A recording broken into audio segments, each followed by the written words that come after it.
Allez, c'est jeudi, comme d'hab, l'avant-match est prêt à démarrer pour vous éviter de dire « Oh, de toute façon, côté classement, ça bouge plus depuis un moment. Les dés sont déjà jetés. »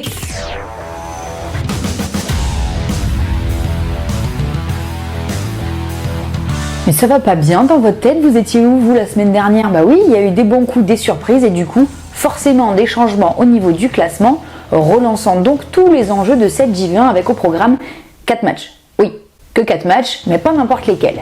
Et on démarre tout ça du côté de Cesson qui recevra le H samedi après-midi à 17h sur LNH TV. Deux équipes très opposées. Les Cessonnais psychologiquement pas au top, eux qui courent après une victoire depuis début décembre dernier, alors que côté nantais c'est plutôt le gros smile. Ils viennent de s'emparer brillamment de la 3e place suite à leur victoire face à l'USAM.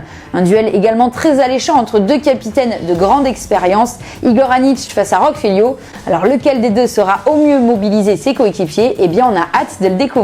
La soirée de samedi s'achèvera à Montpellier pour la réception de Limoges à suivre dès 19h sur beIN Sport 1. Le MHB est en pleine semaine européenne avec un match nul obtenu mardi soir en 8e de finale de l'EHF European League.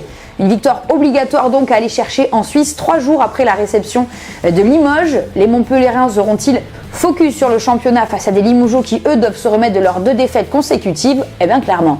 C'est la question et ça nous laisse donc entrevoir un match très ouvert. Pour dimanche après-midi, 2 matchs à 17h, dont celui entre Chambéry et Aix à suivre sur beIN Sport 1. Le 7e qui reçoit le 4e. Et pourtant, les Savoyards traversent une bien meilleure période. 2 victoires et 1 match nul sur les 3 derniers matchs, tandis que Aix, out du podium, 1 nul à l'extérieur et 2 défaites à domicile.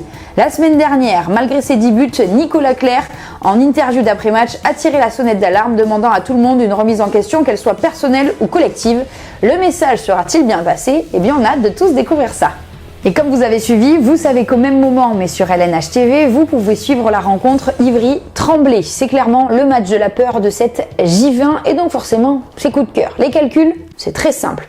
Ou Ivry s'impose à domicile et creuse un véritable écart avec cette zone rouge, ou bien Tremblay poursuit sa remontada et revient à égalité d'Ivry, adversaire du jour, premier non relégable. Et en même temps, eh bien, ça permettrait de relancer toute cette partie-là du classement de Lidl Star League. Donc, vous avez saisi de nous annoncer un match vraiment tendu. Vu que vous comprenez tout, vous avez noté qu'il y a donc 4 matchs de reportés. 2 auront lieu en avril. Le premier, ce sera le 14 avril avec Saint-Raph face à Dunkerque et le second, le 20, toujours avril, avec le déplacement du PSG à Toulouse. Pour les 2 derniers matchs, ce sera en mai.